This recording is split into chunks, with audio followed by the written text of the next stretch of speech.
આજે હું એક ગુજરાતી શાયરીથી આપણી વાતની શરૂઆત કરીશ. સ્ત્રીઓ મળે છે ત્યાં અજવાળું છવાઈ જાય છે, સ્ત્રીઓ મળે છે ત્યાં હૃદયો મળી જાય છે, સ્ત્રીઓ મળે છે ત્યાં સંબંધો ગાઢ બની જાય છે. અને આજે સ્ત્રીઓ મળી છે તો શક્તિ અને પ્રેમની સુવાસ ફેલાઈ જાય છે. Thank you. Today I am standing here, થોડું ઇંગ્લિશ જશે, થોડું ગુજરાતી જશે. Standing here today, I am feeling very much proud because I am surrounded by such a graceful woman, such a lovely woman and inspired woman. You all are not just a member of this organization, but you all are a source of light, a source of love, and a source of leadership, and a source of life. We give life to human being, right? So you are a source of life in your families and community. આજે આપણે મળ્યા છે તો માત્ર આ એક gathering નથી આપણું, but here we are to inspire each other, to share ideas to each other, and the power we hold that we can do anything, we can achieve anything what we want, for what we hope. એટલી તાકાત છે આપણામાં કે આપણે એ વસ્તુને જે આપણને જોઈએ છે એને અચીવ કરી શકીએ છીએ. હવે લાયન્સ ક્લબની હું વાત કરું તો it's not just an organization, it is more than a organization. It's like a family. Lions Club is a family where you share your ideas to each other, where you share happiness to each other, and there you remind everyone that we can make the world a place together. So આજે with open hearts, with inspired mind, આપણે સૌ celebrate કરીશું આ મોમેન્ટને, because આ માત્ર એક gathering નથી, it's a celebration of womanhood, it's a celebration of friendship. So let's make this day memorable. જેટલા પણ અવર્સ આપણી પાસે છે એને ખૂબ જ હેપી અને મેમોરેબલ બનાવીએ અને થોડું નોલેજેબલ પણ બનાવીએ. હવે હું મેઇન મુદ્દાની વાત પર આવું તો આજે આપણે જે મળ્યા છીએ તો એક ટોપિક લીધો છે બ્યુટીનો, અને બ્યુટીમાં પણ ટોપિક લીધો છે એન્ટી એજિંગ. મારે એક ક્વેશ્ચન છે, ફેથફુલી પ્લીઝ હેન્ડ રેઇઝ કરજો, હું પણ હેન્ડ રેઇઝ કરવાની છું, કે તમારામાંથી કોને કોને એવું ફીલ થાય છે કે ફ્રોમ લાસ્ટ 5 to 7 yearsમાં મારી સ્કિન થોડી ચેન્જ થઈ ગઈ છે? Everyone including me to. Beauty therapist હોવા છતાં એને આપણે રોકી નથી શકતા, પણ ક્યાંય પણ આપણે કોઈને મળીએ કે કંઈ વાતચીત થાય ને તો આપણે થોડુંક મનમાં આવી જાય, કાં બોલાઈ જવાય કે આઈ એમ ageing. We are not aging. Our organs are aging. Our skin is aging. Our hair is aging. But we are not aging. Our thoughts are not aging. Our love is not aging. આપણો લવ વધતો જાય છે, વધારે share થતો જાય છે. બાળકો સાથે થયો શેર લવ, હસબન્ડ સાથે થયો શેર લવ, સાસુ સસરા ફેમિલી સાથે થયો શેર લવ, પછી એમના બચ્ચાઓ આવ્યા એમની સાથે love share. So we are not ageing. એટલે આજે આપણે સ્કિનના એજિંગની વાત કરશું માત્ર. ઓકે, હવે આ 40+ પછી સ્કિનને થાય છે શું?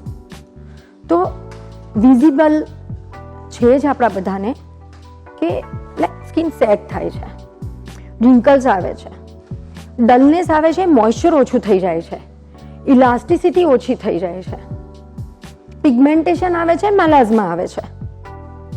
તો આ બધું થાય છે શાના કારણે? સો એઝ વી એજ સ્કિનમાં કોલાજન એન્ડ ઇલાસ્ટિન જે છે એનું પ્રોડક્શન ઓછું થઈ જાય છે, એટલે સેગિંગ આવે છે. હોર્મોનલ ઇમ્બેલેન્સ આવે છે, એના કારણે ડલનેસ આવે છે. હાઇલ્યુરોનિક એસિડ આપણી ત્વચામાં રહેલું છે, એનું પ્રોડક્શન ઓછું થતાં કમ્પ્લીટલી બંધ થઈ જાય છે. એના કારણે મોઇશ્ચર ડાઉન થઈ જાય છે, ઓછું થઈ જાય છે, એટલે જે પેલું પ્લમ્પી સ્કિન દેખાતી હતી એ ડાઉન થઈ જાય છે. So we require moisture also, we require oil also, we require collagen elastin also. તો આ બધી વસ્તુ આપણે મેળવીશું ક્યાંથી? તો જે મેઇન પાયો છે સ્કિન કેરનો, એના વિશે આપણે વાત કરીશું. તો સ્કિન કેરનો મેઇન પાયો એ છે કે આપણી સ્કિનનું એક તો ક્લિનિંગ અને એનું એક્સફોલિએશન થવું ખૂબ જ જરૂરી છે. હવે એક્સફોલિએશન એટલે શું? થોડું કદાચ બોરિંગ લાગે, પણ this is very much useful tips. તો આપણા સ્કિનનું જે રીજનરેશન થાય છે સેલ્સનું, એ રીજનરેશન સ્લો થઈ જાય છે. અને એ રીજનરેશન સ્લો થવાને કારણે આપણા જે ડેડ સ્કિન સેલ્સ છે એનું એક્સફોલિએશન થવું ખૂબ જ જરૂરી છે. અને આ એક્સફોલિએશન માટે આપણે બ્યુટી પાર્લરમાં જઈને શરૂઆત ક્લિન્ઝિંગ અને સ્ક્રબથી કરીએ છીએ. તો big no to scrub. Scrub સ્કિનને નુકસાન કરે છે. એટલે એક્સફોલિએશન ઇઝ મસ્ટ, એટલે કે salon care is must. Home care also is must. Like sunscreen હોવું જ જોઈએ. પોલ્યુશન અને સનથી બચવા સનસ્ક્રીન જોઈએ.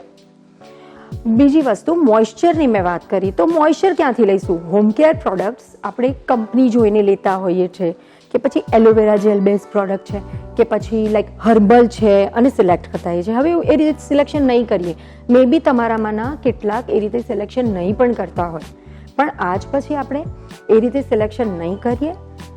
આપણે જોશું કે મેં નાઇટ ક્રીમ લીધી, ડે ક્રીમ લીધી, મેં મોઇશ્ચરાઇઝર લીધું, તો શું એમાં હાઇલુરોનિક એસિડ છે? શું એમાં નિયાસિનેમાઇડ છે? શું એમાં ગ્લુટાથિયોન છે? આ બધું છે શું? તો જે પ્રોબ્લેમ્સ મેં કહ્યા, મોઇશ્ચર ઓછું થાય છે તો હાઇલુરોનિક એસિડ કામ કરે છે, એ મોઇશ્ચર પ્રોવાઈડ કરે છે. As well as intake water, એ તો જરૂરી જ છે. મેક્સિમમ પાણી લેવું જરૂરી છે. તો હાઇલુરોનિક એસિડ યુક્ત જો આપણી પ્રોડક્ટ હશે તો એનાથી મોઇશ્ચર પ્રોવાઈડ થશે સ્કિનને અને સ્કિન પ્લમ્પ થશે. We can delay the age. હવે વાત કરીએ હાઇલુરોનિક એસિડ પછી ગ્લુટાથિયોનની.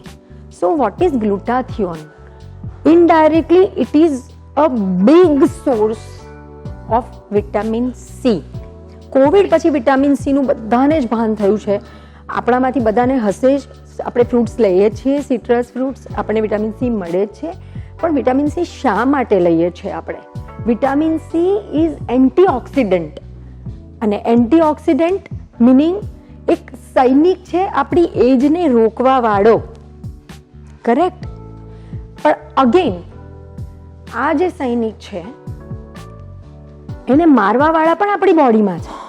એન્ટીઓક્સિડન્ટ તો લઈ લીધા આપણે, પણ આપણા સેલ્સને, આપણી બોડીને જીવવા માટે ઓક્સિજનની જરૂર પડે છે, જે આપણે લઈએ છીએ. ઓક્સિજન આપણને લાઈફ આપે છે. સાથે સાથે એ જે ઓક્સિજન, એ જે પ્રોસેસ થાય છે ને, એમાં ફ્રી રેડિકલ્સ પેદા થાય છે બોડીમાં. એટલે ભગવાને કેવું કર્યું છે કે ઓક્સિજન આપ્યો જીવાડવા માટે, પણ ભગવાન કહે છે કે તારે બહુ નથી જીવવાનું, તારી સ્કિન, તારા ઓર્ગન્સ બધા ધીરે ધીરે નાશતો પામવા જોઈએ. એટલે એન્ટીઓક્સિડન્ટ પેદા કર્યા. એ જ ઓક્સિજન લેશો તો આ પ્રોસેસ થશે અને ફ્રી રેડિકલ્સ પેદા થશે.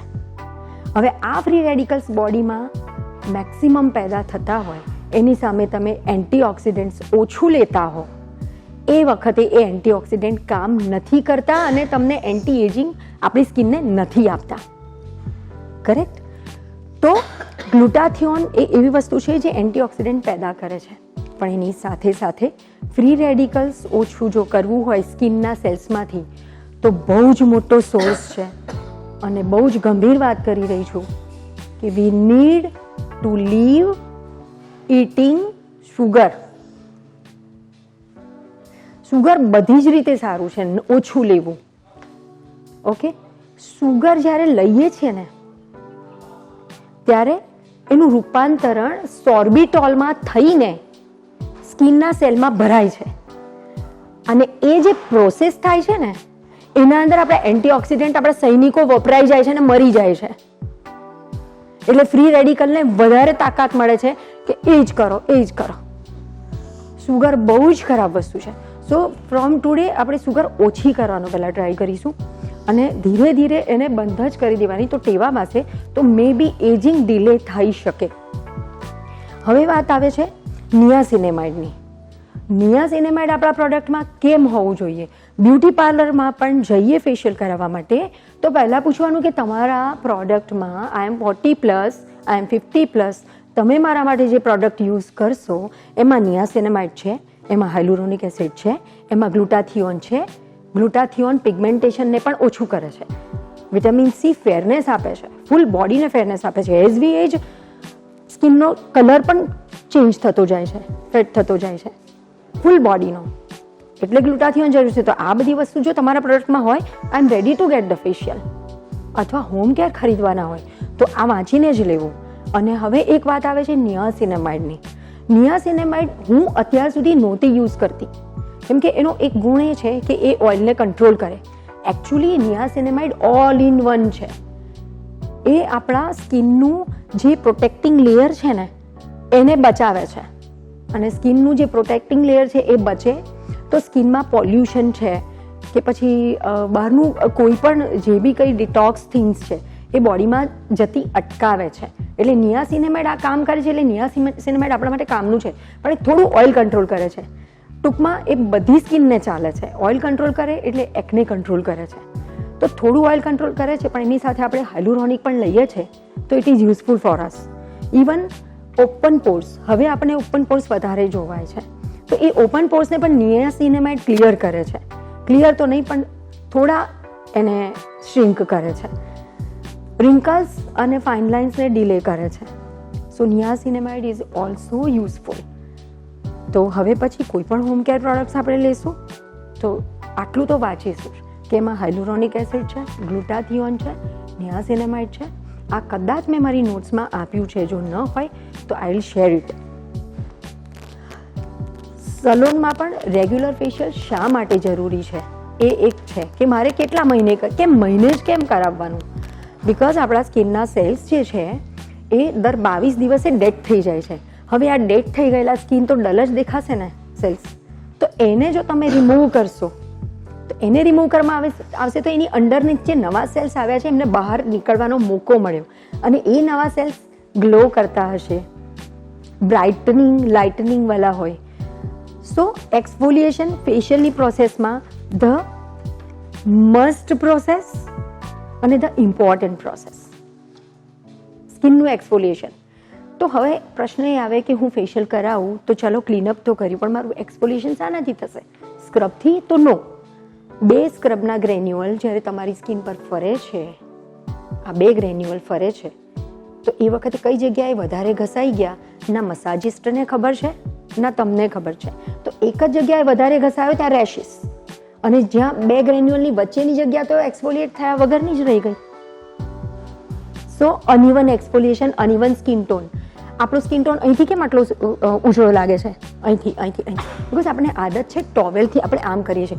કોઈ ટોવેલ લઈને આ રીતે કોઈ નથી લૂછતું. એ મોડેલ્સ ટીવી સ્ક્રીનમાં કરે, આપણે નહીં. એટલે સાઈડના સેલ્સ રહી જ જાય છે, ડેડ સેલ્સ.